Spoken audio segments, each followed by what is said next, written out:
All right, so you know how every single year these fintech predictions come out and they're always stuffed with the same old buzzwords? Well, today we're skipping all of that. Instead, we are going to dive into three predictions for 2026 that are so specific they almost sound kind of wild. And yeah, that quote, it pretty much nails it. We're about to explore a world where fintech is way more than just apps and transactions.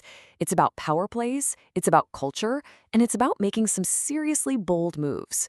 So, yeah, these predictions might seem a little out there, but trust me, they tap right into the industry's real personality. So, we're going to skip the complicated charts, we're throwing out the jargon. Instead, we're going to explore where money culture is actually headed through three very different stories. One's about consolidation, one's about patience, and one is about, well, pure uncut vibes. Okay, let's kick things off with our first prediction, and it is a huge power play.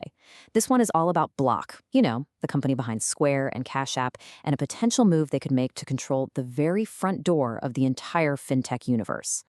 To really get this, you first have to see just how much of the ecosystem Block already has in its pocket. They've got the merchants locked in with Square, they've got consumers using Cash App, and they have the whole buy now, pay later crowd with Afterpay. I mean, they've already got so much of the map covered.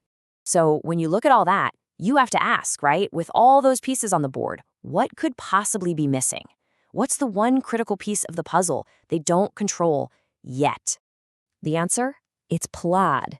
If you've ever connected your bank account to an app like Venmo or Robinhood, chances are you've used Plaid, maybe without even realizing it. It's like the universal adapter, the digital plumbing that connects literally everything. It is the front door to fintech. And that is the end game. See, if Block were to buy Plaid, they wouldn't just be buying another company. No, they'd be buying control over how every single user gets into the financial ecosystem.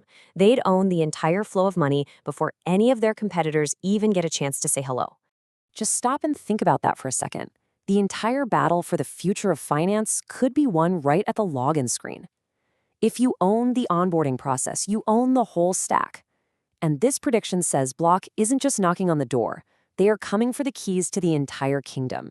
Okay, so from that super aggressive move, let's pivot to our second prediction, which totally flips the script. This one's about Stripe, the quiet giant of online payments, and how its biggest power play might actually be an incredible act of restraint. Yep, you heard me. The prediction is that by 2026, Stripe's most radical, industry-shaking move will be to simply not go public. No ringing the bell on Wall Street, no splashy IPO. Just business as usual.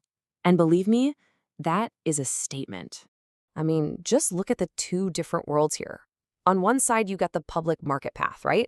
Which is this whole circus of quarterly earnings calls, constant analyst scrutiny, and being thrown around by every little market tantrum. And then you have Stripe's path. Quiet expansion, building this incredible mystique, and having the leverage and freedom to make long-term plays. And make no mistake, this isn't about Stripe being scared of the public markets. Not at all. This is 100% a calculated, strategic choice.